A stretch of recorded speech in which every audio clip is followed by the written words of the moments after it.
புனித மக்கா ஹரம் ஷரீபின் இமாம் ஷேக் ஷுரைமின் குதுபா பேருரையிலிருந்து எடுக்கப்பட்ட சில சுருக்கமான உண்மைகள். விலைகள் உயர்ந்துவிட்டன, பெண்கள் நிர்வாணமாகிவிட்டனர், மஸ்ஜிதுகள் காலியாகிவிட்டன, அல்லாஹ்வின் சட்டத்திட்டங்கள் பாழாக்கப்பட்டன, திருடர்கள் நியாயம் பேசுகிறார்கள், முஜாஹிதுகள் வழிநடத்தலில் அநியாயம் செய்கிறார்கள், விபச்சாரம் ஹலாலாக்கப்பட்டுவிட்டது, திருமணம் முடிப்பது இயலாத ஒன்றாக மாறிவிட்டது, பெண்கள் ஆண்களை நிர்வகிப்பவர்களாக மாறிவிட்டார்கள், முஸ்லிம்களுடைய பூமிகள் ஆக்கிரமிக்கப்பட்டுவிட்டன, ஏழைகள் குடையின்றி மழையில் தவிக்கின்றனர், இறுதி நாளின் பெரிய அடையாளங்களில் இன்னும் கொஞ்சம் தான் எஞ்சியுள்ளது. எனவே துரிதமாக தௌபா செய்து கொள்ளுங்கள். ஓட்டை பைகளில் நன்மைகளை நிரப்புவதை தவிர்த்துக் கொள்ளுங்கள். ஓட்டை பைகளில் நன்மை நிரப்புவது என்றால் என்ன? அழகாக உழு செய்கிறீர்கள், ஆனால் தண்ணீரை வீண்வரையம் செய்கிறீர்கள். இது ஓட்டைப்பை. ஏழைகளுக்கு உதவி செய்கிறீர்கள், ஆனால் அவர்களை இழிவுபடுத்தி சிறுமைப்படுத்துகிறீர்கள். இது ஓட்டைப்பை. இரவில் நின்று வணங்கி பகலில் நோன்பு நோற்று ரப்பை வழிபடுகிறீர்கள், ஆனால் குடும்ப உறவை துண்டித்து வாழ்கிறீர்கள். இது ஓட்டைப்பை.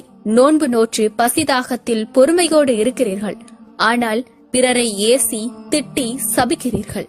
இது ஓட்டைப்பை. ஆடையை மறைத்து அபாயாக்களால் போர்த்துகிறீர்கள், ஆனால் அதையும் தாண்டி நறுமணம் கமழ்கிறது. இது ஓட்டைப்பை. விருந்தினரை கண்ணியப்படுத்தி உபசரிக்கிறீர்கள், ஆனால் அவர்கள் சென்ற பின் அவர்களை பற்றி குறை கூறி புறம் பேசுகிறீர்கள். இது ஓட்டைப்பை. இறுதியாக சொல்கிறேன், ஓட்டை பைகளில் உங்கள் நன்மைகளை நிரப்ப வேண்டாம். ஏனெனில் சிரமப்பட்டு அவைகளை சேகரிக்க மறுபுறத்தால் லேசாக அது விழுந்து விடுகிறது. ஆச்சரியமான சில உண்மை என்னவென்றால், ஹஜ் உம்ரா செய்ய முடியாது. காரணம், அதன் செலவுகள் அதிகம். ஆனால் நல்ல காலநிலைகள் வந்தால் மட்டும் நாட்டுக்குள்ளும் வெளிநாடுகளுக்குள்ளும் சுற்றுலா செல்ல முடிகிறது. உள்கையா கொடுக்க முடியாது, காரணம் விலை அதிகம். ஆனால் அதிக விலையுள்ள ஐபோன், ஆடம்பர பொருட்களை வாங்க முடிகிறது.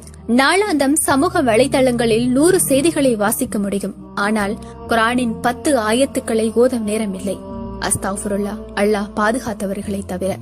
யா ரப்பே, எனக்கும் நம் சமுதாயத்துக்கும் மன்னிப்பையும் நேர்வழியையும் தந்தருள்வாயாக.